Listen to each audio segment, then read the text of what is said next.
2 years മുന്നേ എന്നൊരാൾ യൂട്യൂബിൽ വീഡിയോ കണ്ടിട്ട് വിളിച്ചായിരുന്നു.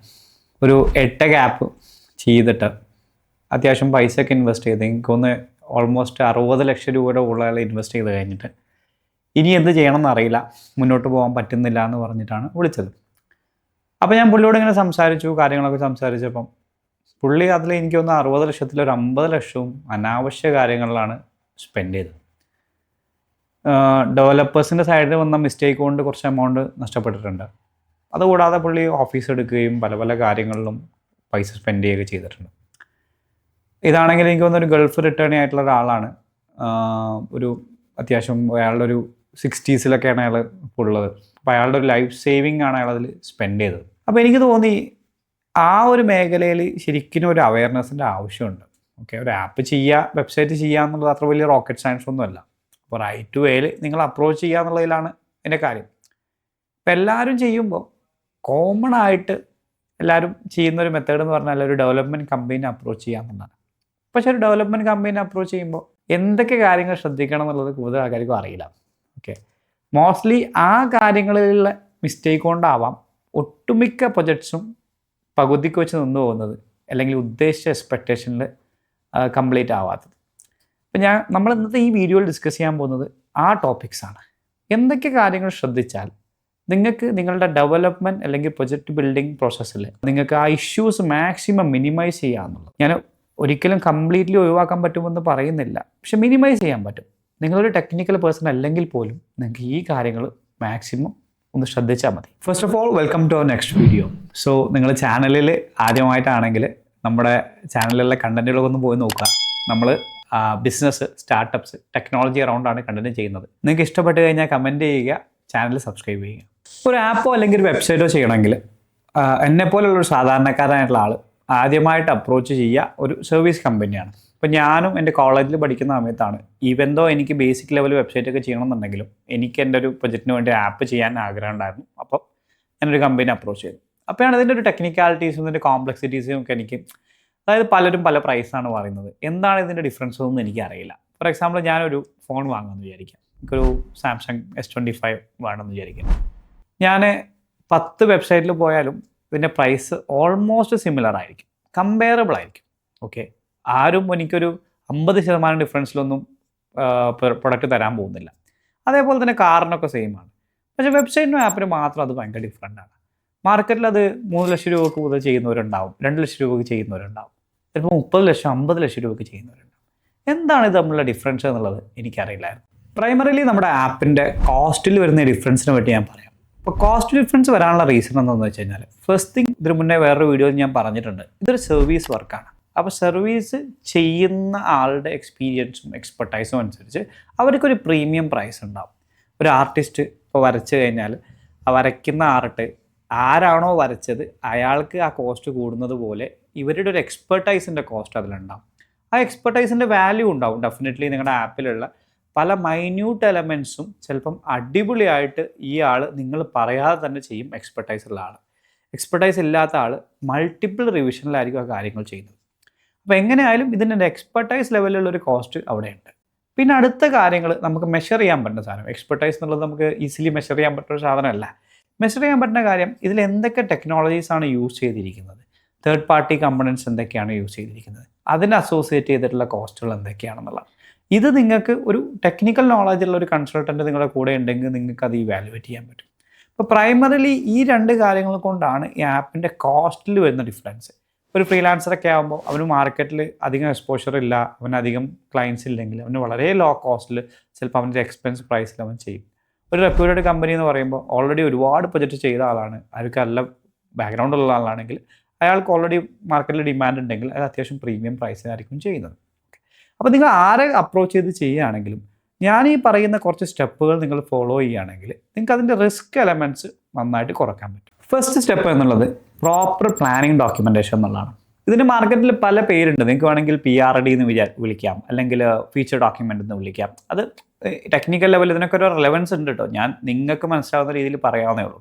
അപ്പോൾ നിങ്ങൾ ചെയ്യേണ്ട കാര്യം എന്താണെന്ന് വെച്ച് കഴിഞ്ഞാൽ, നിങ്ങൾക്കൊരു ഐഡിയ ഉണ്ടെങ്കിൽ ഒരു ഡെവലപ്പർ അടുത്ത് പോയിട്ട് നിങ്ങൾക്കൊരു e-commerce വേണം എന്ന് പറയുന്നതിനുപരി e-commerceൽ എന്തൊക്കെ ഫീച്ചേഴ്സ് ഉണ്ടാവും എന്നുള്ളത് മനസ്സിലാക്കുക. നിങ്ങളുടെ കോമ്പറ്റീറ്റേഴ്സിൻ്റെ ആപ്പും വെബ്സൈറ്റൊക്കെ ഒന്ന് പോയി നോക്കുക. ഇതിൽ എന്തൊക്കെ എനിക്ക് വേണം. ഇപ്പോൾ പല ആൾക്കാരും എൻ്റെ അടുത്ത് വന്നിട്ട് പറയും ഇന്ന ആപ്പ് പോലെ ഒരു ആപ്പ് വേണം, സ്വിഗ്ഗിനെ പോലെ ഒരു ആപ്പ് വേണം, ജസ്റ്റ് ഡയലിനെ പോലെ ഒരു ആപ്പ് വേണം. അപ്പോൾ അതിൽ ഇയാൾ കാണാത്തത് പോലുമായിട്ടുള്ള കുറേ ഫീച്ചേഴ്സ് അതിലുണ്ടാവും. I mean as a customer കാണാത്ത കുറേ ഫീച്ചേഴ്സ് അതിലുണ്ടാവും. അപ്പോൾ ഇതൊക്കെ അയാൾക്ക് ബിൽഡ് ചെയ്യണോ എന്നുള്ളത് ആസ് എ ഡെവലപ്പർ എനിക്ക് അറിവുണ്ടാവില്ല. ഇതിൽ ഞാൻ ഡെവലപ്പേഴ്സിനെയും ബ്ലെയിം ചെയ്യുന്നില്ല, കസ്റ്റമേഴ്സിനെയും ബ്ലെയിം ചെയ്യുന്നില്ല. കാരണം എന്താണെന്ന് വെച്ച് കഴിഞ്ഞാൽ ഡെവലപ്പേഴ്സിൻ്റെ പ്രശ്നം എന്താണെന്ന് വെച്ച് കഴിഞ്ഞാൽ ഒരു ക്ലയൻറ്റ് വന്നു കഴിഞ്ഞാൽ എത്രയും പെട്ടെന്ന് കൺവേർട്ട് ആവുക എന്നുള്ളതാണ്. കാരണം ഇപ്പോൾ ആസ് എ കസ്റ്റമർ ആണെങ്കിൽ നിങ്ങൾ പല ആൾക്കാരുടെ അടുത്ത് പോയിട്ടും പ്രൈസ് എടുക്കുന്നുണ്ടാവും. അപ്പോൾ എത്രയും പെട്ടെന്ന് നിങ്ങൾ കൺവേർട്ട് ചെയ്യാൻ വേണ്ടിയിട്ട് അയാൾ നിങ്ങളിത് വേണമെന്ന് പറയുമ്പോൾ ഓക്കെ എന്ന് പറയും. എസ്പെഷ്യലി ഡെസ്പറേറ്റ് ആയിട്ടുള്ള ഡെവലപ്പേഴ്സൊക്കെ. ഇനി ഈ ക്ലയൻറ്റിൻ്റെ പ്രശ്നം എന്താ വെച്ചാൽ ക്ലയൻറ്റ് ഇതിനെ പറ്റിയുള്ള നോളജ് ഉണ്ടാവില്ല. അപ്പോൾ ക്ലയൻറ്റ് ജസ്റ്റ് അയലിനെ പോലെ ആപ്പ് വേണമെന്ന് ഉദ്ദേശിക്കുന്നത് ജസ്റ്റ് അയലിൽ എല്ലാ സാധനവും വേണമെന്നായിരിക്കും. ഓക്കെ, അപ്പോൾ ഇതൊരു വലിയൊരു കമ്മ്യൂണിക്കേഷൻ മിസ്റ്റേക്ക് അവിടെ ഉണ്ട്. അപ്പോൾ ഇത് നിങ്ങൾക്ക് ഇപ്പോഴത്തെ കാലഘട്ടത്തിൽ ഈ 2025 നിങ്ങൾക്ക് ഒറ്റയ്ക്ക് അത് സോൾവ് ചെയ്യാൻ പറ്റും. നിങ്ങൾക്ക് എന്ത് ChatGPT പോകാം, അല്ലെങ്കിൽ സിമിലർ AI ടൂളുകൾ ഒരുപാടുണ്ട്, എല്ലാം ഫ്രീ ആണ്. അതിൽ പറയാം എനിക്ക് ഒരു ആപ്പ്, ഒരു ഇ-കൊമേഴ്സ് ആപ്പ് ചെയ്യണം, ഒരു ഡെലിവറി ആപ്പ് വേണം, എനിക്കൊരു ഡെവലപ്പർക്ക് കൊടുക്കാനുള്ള ഒരു ഫീച്ചർ ഡോക്യുമെൻ്റ് തരുമോ എന്ന് ചോദിച്ചു കഴിഞ്ഞാൽ 2 മിനിറ്റ് കൊണ്ട് നിങ്ങൾക്ക് പ്രോപ്പറായിട്ട് സ്ട്രക്ചർ ആയിട്ടുള്ളൊരു ഫീച്ചർ ഡോക്യുമെൻ്റ് നിങ്ങൾക്ക് കിട്ടും.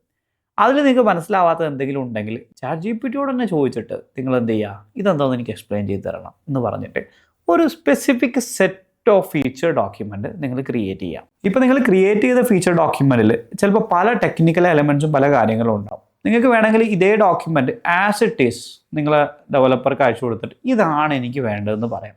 ഇപ്പോൾ നിങ്ങളൊരു നിങ്ങൾക്ക് മനസ്സിലാവുന്നൊരു എക്സാമ്പിൾ പറയുകയാണെങ്കിൽ എല്ലാ കാറുകൾക്കും 4 ടയറുകളുണ്ട്, അതേപോലെ ഒരു എൻജിനുണ്ട്, ചിലപ്പം 4 അല്ലെങ്കിൽ 5 ആൾക്കാർക്ക് ഇരിക്കാനുള്ള സ്പേസ് ഉണ്ടാവും. അപ്പോൾ അത് വെച്ചിട്ട് എല്ലാ ആൾക്കാരെയും ഒരു കാറിനെ മെഷർ ചെയ്യുക അതിൻ്റെ വേറെ കുറേ കമ്പണൻസ് വെച്ചിട്ടാണ്. അപ്പോൾ എനിക്കൊരു കാറ് വേണമെന്ന് പറഞ്ഞാൽ ചിലപ്പോൾ നിങ്ങൾക്ക് മാരുതി വാങ്ങാൻ പറ്റും, ചിലപ്പോൾ ഒരു ബെൻസും വാങ്ങാൻ പറ്റും. ഈ മാരുതിയും ബെൻസും തമ്മിൽ ഒരുപാട് ഡിഫറൻസ് ഉണ്ട്. ഓക്കെ, അപ്പോൾ അത് നിങ്ങളുടെ ഈ ഫീച്ചർ ഡോക്യുമെൻറ്റിൽ നിങ്ങൾ ക്ലിയർ ആയിട്ട് മെൻഷൻ ചെയ്തിട്ടുണ്ടാവണം. ഇനി ആ ഫീച്ചർ ഡോക്യുമെൻറ്റിൽ ഒരു ആഡ് ഓൺ ആയിട്ട് എനിക്ക് പറയാനുള്ളത്, നിങ്ങൾക്ക് അതൊരു ടെക്നിക്കൽ എക്സ്പെർട്ടൈസ് ഉള്ള അല്ലെങ്കിൽ ഒരു പ്രൊഡക്റ്റ് നോളജ് ഉള്ള ഒരാളെയും കൂടി ആ ഡോക്യുമെൻറ്റ് പ്ലാനിങ്ങിൽ ഇൻവോൾവ് ചെയ്യിക്കുകയാണെങ്കിൽ അയാൾ അത് കുറച്ചും കൂടി ഒന്ന് സ്ട്രക്ചർ ആക്കി തരും. Okay, especially third party API നിങ്ങൾ ഇപ്പം മാപ്പിന് വേണ്ടി ഇത് ഉപയോഗിക്കുന്നു, പേയ്മെൻറ്റ് ഗേറ്റ് വേക്ക് വേണ്ടി ഇത് ഉപയോഗിക്കുന്നു, അതുപോലത്തെ ചില കാര്യങ്ങളിലും കൂടി ഒരു സെറ്റ് ചെയ്യാൻ വേണ്ടിയിട്ട് ചിലപ്പോൾ നിങ്ങൾക്ക് ഈ ഒരു കൺസൾട്ടൻ്റ് നിങ്ങളെ ഹെൽപ്പ് ചെയ്യും. നിങ്ങളുടെ ബജറ്റും നിങ്ങളുടെ ടൈമും അനുസരിച്ച് നിങ്ങൾക്കത് വേണമെങ്കിൽ ഓപ്ഷണലായിട്ട് നിങ്ങൾക്ക് ചെയ്യാവുന്ന കാര്യമാണ്. അപ്പോൾ നിങ്ങളുടെ കയ്യിലൊരു ഫീച്ചർ ഡോക്യുമെൻ്റ് ഉണ്ട്. ഈ ഫീച്ചർ ഡോക്യുമെൻ്റ് നിങ്ങൾ ഇമെയിലായിട്ട് എന്ത് ചെയ്യുക, നമ്മുടെ ഡെവലപ്പർക്ക് കൊടുക്കുക. അവിടെ പിന്നെ അങ്ങനെ സംസാരിച്ചിരിക്കേണ്ട ആവശ്യമൊന്നുമില്ല. ഒട്ടുമിക്ക സമയത്തും ഉണ്ടാകുന്ന പ്രശ്നം എന്താ വെച്ച് കഴിഞ്ഞാൽ ഞാനത് അന്ന് പറഞ്ഞില്ലായിരുന്നോ, അപ്പം ഡെവലപ്പർ പറയും ഇല്ല നിങ്ങൾ പറഞ്ഞിട്ടില്ല, പറഞ്ഞതിന് യാതൊരു തെളിവും കാര്യങ്ങളൊന്നുമില്ല. ഓക്കെ, അപ്പോൾ ഒരു പ്രോപ്പറായിട്ട് ഇതാണ് എനിക്ക് വേണ്ടതെന്ന് പറഞ്ഞ് നിങ്ങളൊരു സംഭവം കൊടുത്തു കഴിഞ്ഞാൽ അവർ അതേപോലെ ഇമെയിലിൽ ഇതിന് ഇത്ര കോസ്റ്റ് ആവുമെന്ന് പറഞ്ഞിട്ടുള്ളൊരു പ്രപ്പോസലും നിങ്ങൾക്ക് അയച്ചു തരും. ഈ പ്രപ്പോസൽ കിട്ടിക്കഴിഞ്ഞാൽ നിങ്ങൾ ഡെവലപ്പറോട് റിക്വസ്റ്റ് ചെയ്യണം, നമുക്കൊരു എഗ്രിമെൻറ്റ് ചെയ്യാം. ഓക്കെ, പ്രോപ്പറായിട്ട് നമ്മുടെ ഇന്ത്യയിൽ വാലിഡ് ആവുന്ന രീതിയിൽ നിങ്ങൾക്കൊരു സ്റ്റാമ്പ് പേപ്പറിലോ അല്ലെങ്കിൽ ഡിജിറ്റൽ സ്റ്റാമ്പ് പേപ്പറിലോ ഒരു എഗ്രിമെൻറ്റ് പ്രിൻ്റ് ചെയ്തിട്ട് നിങ്ങൾക്ക് എന്ത് ചെയ്യാം, ആ എഗ്രിമെൻറ്റ് ഈ പ്രപ്പോസൽ അറ്റാച്ച് ചെയ്തിട്ടോ അല്ലെങ്കിൽ ആ സിമിലർ കണ്ടൻറ്റ് അതിൽ ആഡ് ചെയ്തിട്ടോ നിങ്ങൾക്ക് എന്ത് ചെയ്യാം. കാരണം എങ്ങനെ ആയാലും നിങ്ങളൊരു എമൗണ്ട് ഇൻവെസ്റ്റ് ചെയ്തൊരു പ്രൊജക്റ്റ് ചെയ്യുമ്പോൾ അതിന് ഒരു എഗ്രിമെൻറ്റ് ചെയ്യുമ്പോൾ അതിനൊരു ഡെലിവറി ഡേറ്റ് വെക്കുക. ഇൻ കേസ് അവർ ഡെലിവറി ചെയ്തിട്ടില്ലെങ്കിൽ എന്ത് സംഭവിക്കുമെന്നുള്ള കാര്യങ്ങളൊക്കെ നിങ്ങൾ സംസാരിച്ചുകൊണ്ട് 2 പാർട്ടിയും വിറ്റ്നസിനെ വെച്ചുകൊണ്ട് സൈൻ ചെയ്തൊരു എഗ്രിമെൻറ്റ് ചെയ്യാം. ഇതിൻ്റെ കേസ് എന്താ വെച്ച് കഴിഞ്ഞാൽ ഇത് ഡെവലപ്പറായിട്ടുള്ള ആൾക്കും നല്ലതാണ്, നിങ്ങൾക്കും നല്ലതാണ്. 2 ആൾക്കാരുടെ ഡ്യൂട്ടീസ് ചെയ്യുന്നുണ്ട് നമുക്ക് ഉറപ്പ് വരുത്താം. ഡെവലപ്പറുടെ പണി അത് ഡെവലപ്പ് ചെയ്യുക എന്നുള്ളതാണ്, നിങ്ങളുടെ ഡ്യൂട്ടി എന്ന് പറഞ്ഞാൽ പ്രോപ്പറായിട്ട് പേയ്മെൻറ്റ് ചെയ്യുക എന്നുള്ളതാണ്. ഈ 2 വശത്തും ഇഷ്യൂസ് ഉണ്ടാവാം. ഇപ്പോൾ എൻ്റെ കേസിലൊക്കെ എൻ്റെ ചില ക്ലയൻസ് നമ്മൾ പ്രൊജക്റ്റിന് അഡ്വാൻസ് വന്ന് പോയിട്ട് പിന്നെ വിളിച്ചിട്ട് ഫോൺ എടുക്കാത്ത ആൾക്കാരൊക്കെ ഉണ്ട്. പ്രൊജക്റ്റ് കംപ്ലീറ്റ് ആക്കിയിട്ട് നമ്മൾ ഡെലിവറി ചെയ്യാൻ ശ്രമിച്ചിട്ട് പോലും അവർ ഫോൺ എടുക്കാത്ത നമ്മൾ ഇഗ്നോർ ചെയ്യുന്ന ആൾക്കാരൊക്കെ ഉണ്ട്. ഓക്കെ, അപ്പോൾ ഇതൊരു 2 ആൾക്കാർക്ക് ഒരു ലീഗലി ഒരു വാലിഡ് ആയിട്ടുള്ള ഒരു ഇത് ക്രിയേറ്റ് ചെയ്യുന്നത് എപ്പോഴും നല്ലതാണ്. ഈ അഗ്രിമെൻറ്റിൻ്റെ കേസൊക്കെ നിങ്ങൾ ചോദിച്ചാൽ മാത്രമേ ഒട്ടുമിക്ക കമ്പനീസും നിങ്ങൾക്ക് അത് തരുള്ളൂ. ചോദിച്ചു കഴിഞ്ഞാൽ അവർ ഓൾറെഡി അവരെടുത്ത് റെഡി സാധനം ഉണ്ടാവും, അത് നിങ്ങൾക്ക് പ്രിൻ്റ് ചെയ്തിട്ട് നിങ്ങളുടെ കാര്യങ്ങൾ തരും. ഇനി അടുത്ത കാര്യമുള്ളത്, നിങ്ങൾ ചെയ്യേണ്ട ഒരു കാര്യം, നേരത്തെ നമ്മളൊരു ഫീച്ചർ ഡോക്യുമെൻറ്റ് നമ്മൾ ഫ്രീസ് ചെയ്തിട്ടുണ്ട്. അപ്പം നിങ്ങൾ അത് ആ ഫ്രീസ് ചെയ്ത ഫീച്ചർ ഡോക്യുമെൻറ്റിൽ നമ്മളൊരു UI ക്രിയേറ്റ് ചെയ്യും. അപ്പോൾ UI എന്ന് പറയുമ്പോൾ ആപ്പ് എങ്ങനെയാണ് കാണാനുണ്ടാവുക എന്നുള്ളതിൻ്റെ ഒരു വിഷ്വൽ റെപ്രസെൻറ്റേഷനാണ്. അത് യൂഷ്വലി ഒരു UI/UX എഞ്ചിനീയറാണ് അത് ചെയ്യുക. ഓക്കെ, അപ്പോൾ അവർക്ക് കുറച്ചും കൂടി അവരൊരു ഗ്രാഫിക് ഡിസൈനേഴ്സ് മാത്രമായിരിക്കില്ല, അവർക്ക് ആപ്പിളിൻ്റെ എലമെൻറ്റ്സിൽ കുറച്ചും കൂടി നോളജ് ഉണ്ടാവും. ആൾക്കാർ എങ്ങനെയൊക്കെയാണ് ആപ്പ് യൂസ് ചെയ്യുക, അവരൊരു ഫോൺ ഉപയോഗിക്കുമ്പോൾ അതിൽ ഈ തമ്പ് എവിടെയാണ് വരിക, അപ്പോൾ എവിടെയാണ് നമ്മൾ അതിനൊരു ഇമ്പോർട്ടൻസ് കൊടുക്കുന്നത്, ഇതുപോലത്തെ കുറേ കാര്യങ്ങൾ അണ്ടർസ്റ്റാൻഡിങ്ങുള്ള ഒരാളായിരിക്കും. അപ്പം ഞാൻ എപ്പോഴും പറയാം, ഒരു ബേസിക് ഗ്രാഫിക് ഡിസൈനേഴ്സിനോട് ചെയ്യിക്കുന്നതിന് പകരം ഒരു UI/UX എഞ്ചിനീയറോ കൊണ്ട് തന്നെ ചെയ്യിക്കുന്നതാണ് ഏറ്റവും നല്ലത്, UI/UX ഡിസൈനറെ കൊണ്ട്. അപ്പം ചിലപ്പോൾ നിങ്ങൾ അപ്രോച്ച് ചെയ്യുന്ന കമ്പനിയിൽ തന്നെ ഈ ഒരു ഡിസൈനർ ഉണ്ടാവും. അങ്ങനെയാണെങ്കിൽ അവരോട് പറയാം, നിങ്ങൾ ഈ ഡിസൈൻ നമുക്ക് ചെയ്തിട്ട് നമുക്ക് ഹാൻഡ് ഓവർ ചെയ്യണം, അത് നമ്മൾ നോക്കി ഫൈനലൈസ് ചെയ്തതിന് ശേഷം മാത്രം ഡെവലപ്മെൻറ്റ് ചെയ്യണം എന്നുള്ളത്. കാരണം ഇതൊരു സ്റ്റാൻഡേർഡ് പ്രൊസീജിയർ ഇങ്ങനെയാണ്, ഡിസൈൻ കംപ്ലീറ്റ് ചെയ്തതിന് ശേഷം മാത്രമാണ് ചെയ്യേണ്ടത്. പക്ഷേ അതിൻ്റെ ഒരു പ്രശ്നം എന്താണെന്ന് വെച്ച് കഴിഞ്ഞാൽ, ചില ആൾക്കാർ ഈ UI/UXൻ്റെ കോസ്റ്റ് കട്ട് ചെയ്യാൻ വേണ്ടിയിട്ട് ആപ്പ് നേരിട്ട് ചെയ്തു തുടങ്ങും. നേരിട്ട് ചെയ്തു തുടങ്ങുമ്പോഴുള്ള പ്രശ്നം, ഈ ഡിസൈനിൻ്റെ ഒക്കെ കേസ് എന്ന് പറഞ്ഞാൽ ഓരോ ആൾക്കാരുടെ ടേസ്റ്റ് അനുസരിച്ചാണ്. ചില ആൾക്കാർക്ക് മിനിമൽ ആയിട്ടുള്ള ചില ഡിസൈൻ ആയിരിക്കും ഇഷ്ടം, ചില ആൾക്ക് കുറച്ചും കൂടി ഒരു വേറൊരു കളറൊക്കെ കളർഫുൾ ആയിട്ടുള്ള ഡിസൈൻ ആയിരിക്കും ഇഷ്ടം. അപ്പോൾ ആസ് എ ക്ലയൻറ്റ് നിങ്ങൾക്ക് ഇഷ്ടപ്പെടുക എന്നുള്ളത് ഇമ്പോർട്ടൻ്റ് ആണ്, മാർക്കറ്റിന് ഫിറ്റ് ആവുക എന്നുള്ളത് ഇമ്പോർട്ടൻ്റ് ആണ്. അത് രണ്ടും കൂടി ഓവർലാപ്പ് ആവുന്ന ഒരു സാധനം നിങ്ങൾക്ക് ശരിക്കും നേരിട്ട് കണ്ടാൽ മാത്രമേ അതിലൊരു ക്ലാരിറ്റി ഉണ്ടാവുള്ളൂ. കാരണം ഞാനൊക്കെ പ്രൊജക്റ്റ് ചെയ്യുമ്പോൾ ഞാനത് അങ്ങനെ ചെയ്യാറുള്ളൂ. അല്ലെങ്കിൽ പിന്നീട് ക്ലയൻറ്റിൻ്റെ അടുത്തൊരു ഡിസ്കഷനും നമ്മൾ പിന്നെ അതിൻ്റെ പുറത്തൊരു ഡിബേറ്റ് ഒക്കെ ഉണ്ടാവും. അപ്പോൾ നിങ്ങൾ ചെയ്യേണ്ട കാര്യം മസ്റ്റായിട്ട് ഒരു UI ഉണ്ടാക്കിയെടുക്കണം. അപ്പോൾ അതിന് നിങ്ങൾ അഡീഷണലി കോസ്റ്റ് വന്നാലും കുഴപ്പമില്ല. ഇനി നിങ്ങൾ ഒരു ഡിസൈനറിൻ്റെ കേസിൽ നിങ്ങൾ തേർഡ് പാർട്ടി ഡിസൈനറെ അപ്രോച്ച് ചെയ്താലും കുഴപ്പമില്ല.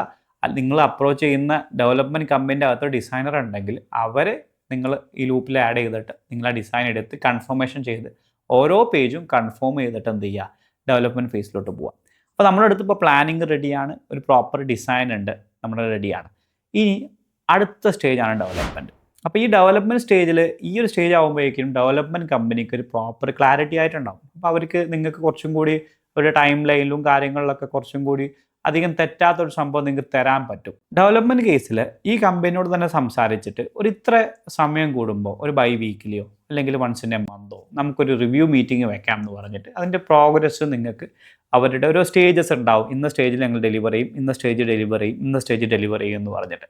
അപ്പോൾ ഇതിൻ്റെ പേയ്മെൻറ്റും ഓൾറെഡി അങ്ങനെ തന്നെയാണ് ഉണ്ടാവുക. ഓക്കെ, ആദ്യം തന്നെ ഫുൾ എമൗണ്ട് കൊടുക്കാതെ, അതിൽ ഡിപ്പെൻസ് ആണ് നിങ്ങളുടെ പ്രൊജക്റ്റിൻ്റെ സൈസിനൊക്കെ അനുസരിച്ചാണ്. വളരെ ചെറിയ പ്രൊജക്റ്റ് ആണെങ്കിൽ ചില ആൾക്കാർ അപ്ഫ്രണ്ട് ആയിട്ട് തന്നെ ഫുൾ എമൗണ്ട് വാങ്ങുന്നതൊക്കെ ഉണ്ട്.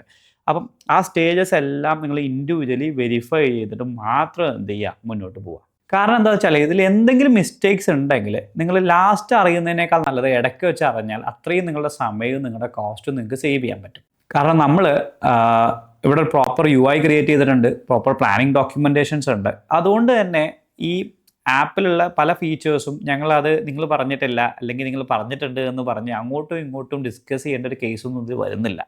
കാരണം ഡെവലപ്പേഴ്സിന് നമ്മളൊരു ക്ലിയർ ഡയറക്ഷൻ കൊടുത്തിട്ടുണ്ട്, ആ ഡയറക്ഷനിൽ ആ കാര്യങ്ങൾ ചെയ്യാമെന്ന് മാത്രമേ ഉള്ളൂ. ആ കൊടുത്ത പ്ലാനിൻ്റെ അകത്ത് കുറച്ചും കൂടി ടെക്നിക്കലി ആയിട്ട് ഇൻഡെപ്തിൽ നിങ്ങളൊരു കൺസൾട്ടൻറ്റിനെ വെച്ചിട്ട് ഡോക്യുമെൻറ്റും കൂടി ആഡ് ചെയ്തിട്ടുണ്ടെങ്കിൽ അതിനൊന്നും കൂടി ഒരു കോൺക്രീറ്റ് ഇതുണ്ടാവും, ഒരു സ്ട്രെങ്ത് ഉണ്ടാവും. അതില്ലെങ്കിൽ ഇവർക്ക് കുറച്ചും കൂടി ഫ്ലെക്സിബിലിറ്റി ഉണ്ടാവും പല കാര്യങ്ങളും ചെയ്യാൻ വേണ്ടിയിട്ട്. ഞാൻ എപ്പോഴും റെക്കമെൻഡ് ചെയ്യുക, ആ ഫ്ലെക്സിബിലിറ്റി കൊടുക്കാതിരിക്കുക വേണ്ടത്. വേണമെങ്കിൽ ആ ഇനീഷ്യൽ ഡിസ്കഷനിൽ അവരെ തന്നെ ഇൻവോൾവ് ചെയ്തിട്ട് അവർക്കും കൂടി കംഫർട്ടബിൾ ആയിട്ടുള്ള ചില സാധനങ്ങൾ, ചില തേർഡ് പാർട്ടി സാധനങ്ങളൊക്കെ നമുക്ക് ഇൻവോൾവ് ചെയ്യിക്കാവുന്നതാണ്. ഓക്കെ, അല്ലാതെ ഒരിക്കലും നമ്മളൊരു സാധനം പിടിച്ചു വെച്ചിട്ട് ഇങ്ങനെ തന്നെ വേണമെന്ന് പറയേണ്ട ആവശ്യമൊന്നുമില്ല. അപ്പോൾ നമ്മൾ ഈ പറഞ്ഞ കാര്യത്തിൽ പ്ലാൻ ചെയ്തു, നമ്മൾ അതിന് ഡിസൈൻ ചെയ്തു, ഡെവലപ്മെൻറ്റ് കംപ്ലീറ്റ് ആയി. ഓക്കെ, ഇനി ഇതിൽ ഈ ഡെവലപ്മെൻറ്റ് സ്റ്റാർട്ട് ചെയ്യുന്നതിന് മുന്നേ തന്നെ ഞാനൊരു ആപ്പിൻ്റെ കോസ്റ്റിനെ പറ്റിയുള്ളൊരു വീഡിയോ വേറെ ചെയ്തിട്ടുണ്ട്. അതുകൊണ്ട് തന്നെ ഈ തേർഡ് പാർട്ടി ആയിട്ട് നിങ്ങൾ ആപ്പിൽ യൂസ് ചെയ്യുന്ന കുറേ ടൂളുകളും കാര്യങ്ങളും ഉണ്ടാവും, അതിൻ്റെ കോസ്റ്റുകളെ പറ്റി, അതുകൂടാതെ ഇവരുടെ മെയിൻ്റെനൻസ് കോസ്റ്റുകളെ പറ്റി ഒരു ഡീറ്റെയിൽഡ് ഡിസ്കഷൻ നിങ്ങൾ ചെയ്തിട്ടുണ്ടാവണം. അത് നിങ്ങൾ അവരുടെ പ്രപ്പോസലിൽ ചിലപ്പോൾ മെൻഷൻ ചെയ്തിട്ടുണ്ടാവും. ഈ പ്രപ്പോസൽ ഇല്ലെങ്കിലും നിങ്ങളത് ചോദിച്ച് അതിൻ്റെ ഒരു ഡോക്യുമെൻറ്റേഷൻ നിങ്ങളുടെ അടുത്ത് വേണം. അവരോട് ഇമെയിൽ അയക്കാൻ വേണ്ടി പറഞ്ഞാൽ മതി, ഈ കാര്യങ്ങളെല്ലാം പ്രോപ്പർലി ഒന്ന് ഇമെയിൽ അയക്കണം എന്ന് പറഞ്ഞു കഴിഞ്ഞാൽ പിന്നീട് ലേറ്റസ്റ്റ് സ്റ്റേജിൽ നിങ്ങൾക്ക് എന്തെയില്ല, അതിൻ്റെ പുറത്തൊരു ഡിസ്കഷൻസ് ഉണ്ടാവില്ല. ഇനി ലാസ്റ്റ് ആൻഡ് ഫൈനൽ തിങ്സ്, നിങ്ങൾ ആപ്പിന് വേണ്ടി ചെയ്യുന്ന എല്ലാ തേർഡ് പാർട്ടി രജിസ്ട്രേഷൻസും നിങ്ങളുടെ കമ്പനിയുടെ പേരിൽ അല്ലെങ്കിൽ നിങ്ങളുടെ പേരിൽ ചെയ്യാം. ഡൊമൈൻ രജിസ്റ്റർ ചെയ്യുന്നുണ്ടെങ്കിൽ നിങ്ങളുടെ പേരിൽ ചെയ്യാം, ഹോസ്റ്റിംഗ് രജിസ്റ്റർ ചെയ്യുന്നുണ്ടെങ്കിൽ ചെയ്യാം, SMS-ൻ്റെ അക്കൗണ്ട്, വാട്ടെവർ എല്ലാ അക്കൗണ്ട്സും നിങ്ങളുടെ കമ്പനിയുടെ ഓണർഷിപ്പിലുള്ള ഇമെയിൽ ചെയ്യുക. അതിന് ചിലപ്പോൾ നിങ്ങൾക്ക് കുറച്ച് എഫേർട്ട് എടുക്കുന്നുണ്ടാവും. ഫോർ എക്സാമ്പിൾ ചിലപ്പം ചില സാധനങ്ങൾ ഇപ്പം പ്ലേ സ്റ്റോർ അക്കൗണ്ട് ചെയ്യുന്നുണ്ടെങ്കിൽ ഒരിക്കലും ഞാൻ ആ ഡെവലപ്മെൻറ്റ് കമ്പനീൻ്റെ പ്ലേ സ്റ്റോർ അക്കൗണ്ടിൽ ഹോസ്റ്റ് ചെയ്യാൻ വേണ്ടി ഒരിക്കലും റെക്കമെൻഡ് ചെയ്യില്ല. ഓക്കെ, അപ്പോൾ എല്ലാം ചിലപ്പോൾ പ്ലേ സ്റ്റോർ അക്കൗണ്ട് എടുക്കുമ്പോൾ അതിനൊരു $25 അഡീഷണലി കോസ്റ്റ് വരും. ആപ്പ് സ്റ്റോർ അക്കൗണ്ട് എടുക്കുമ്പോൾ അതിന് $100 കോസ്റ്റ് വരും. അപ്പോൾ ഈ $100 അല്ലെങ്കിൽ ഡൊമൈൻ എടുക്കുമ്പോൾ അതിന് ചെറിയൊരു കോസ്റ്റ് വരും. അങ്ങനെ ഈ ചെറിയ ചെറിയ കോസ്റ്റ് സേവ് ചെയ്യാൻ വേണ്ടി ഒരിക്കലും എന്ത് ചെയ്യരുത്. അത് ചെയ്യുന്ന ആൾക്കാരുണ്ട്, എല്ലാവരും ചെയ്യുന്നതല്ല പറയുന്നത്. അപ്പോൾ നിങ്ങളിതെല്ലാം നിങ്ങളുടെ പേരിലുള്ള ചെയ്യുക. അതുകൂടാതെ ഈ ആപ്പിൻ്റെ ഫുൾ സോഴ്സ് കോഡ് നിങ്ങളുടെ പേരിലുള്ള ഒരു GitHub അല്ലെങ്കിൽ GitLab അക്കൗണ്ടിലോട്ട് അവരോട് ഓരോ സമയത്തും പുഷ് ചെയ്യാൻ വേണ്ടി പറയുകയും ചെയ്യാം. അപ്പോൾ നിങ്ങൾക്കത് ഫുൾ ആക്സസ് കിട്ടി. ഫോർ എക്സാമ്പിൾ നമ്മൾ തുടക്കം മുതൽ സംസാരിക്കുകയാണെങ്കിൽ പ്ലാൻ ചെയ്തു, ഡിസൈൻ ചെയ്ത കോഡ് നിങ്ങൾ അവരെ കൊണ്ട് ചെയ്യിച്ചു, കോഡ് പ്രോപ്പർലി റിവ്യൂ ചെയ്തു. അതുകൂടാതെ ആഫ്റ്റർ ദ ഡെവലപ്മെൻറ്റ് എന്തൊക്കെയാണ് അവർ ചാർജ് ചെയ്യുക എന്നുള്ളത് പ്രോപ്പർ ഡോക്യുമെൻറ്റേഷൻ നിങ്ങളെടുത്തു. അതുകൂടാതെ എല്ലാ തേർഡ് പാർട്ടി രജിസ്ട്രേഷനും നിങ്ങളുടെ ഓണർഷിപ്പിലാണുള്ളത്. ഇത്രയും കാര്യങ്ങൾ നിങ്ങൾ ചെയ്തു കഴിഞ്ഞാൽ നിങ്ങളുടെ ആപ്പിൽ വരുന്ന മെജോറിറ്റി മിസ്റ്റേക്സ് നിങ്ങൾക്ക് മിനിമൈസ് ചെയ്യാൻ പറ്റും. ഇനി ഇതിനെപ്പറ്റി ഡീറ്റെയിൽ ആയിട്ട് നിങ്ങൾക്ക് അറിയണമെന്നുണ്ടെങ്കിൽ, ഫോർ എക്സാമ്പിൾ നിങ്ങളുടെ പ്രൊജക്റ്റ് കുറച്ച് യുണീക്ക് പ്രൊജക്റ്റാണ്, അപ്പോൾ നിങ്ങൾക്ക് അതിൻ്റെ ഒരു ടെക്നിക്കൽ കൺസൾട്ടൻറ്റിൻ്റെ ആവശ്യമുണ്ടെങ്കിൽ നിങ്ങൾക്ക് ഞങ്ങളുടെ ടീമിനെ കോൺടാക്ട് ചെയ്യാവുന്നതാണ്. ഞങ്ങൾ ഒരു പ്രൊജക്റ്റ് പ്രോപ്പർ പ്ലാൻ ചെയ്യാനും വേണ്ടവർക്ക് അതിൻ്റെ ഡിസൈനും ഡെവലപ്മെൻറ്റും ഒക്കെ ചെയ്യാൻ വേണ്ടി നമ്മൾ ഹെൽപ്പ് ചെയ്യുന്നുണ്ട്. സോ ഇന്നത്തെ വീഡിയോ നിങ്ങൾക്ക് യൂസ്ഫുൾ ആയെന്ന് വിചാരിക്കുന്നു. നിങ്ങളുടെ ക്വസ്റ്റ്യൻസും നിങ്ങളുടെ കമൻറ്റുകളും നിങ്ങൾക്ക് എന്ത് ചെയ്യാം, താഴെ ഇടാം. സോ അടുത്ത വീഡിയോയിൽ നമുക്ക് വീണ്ടും കാണാം. ബൈ.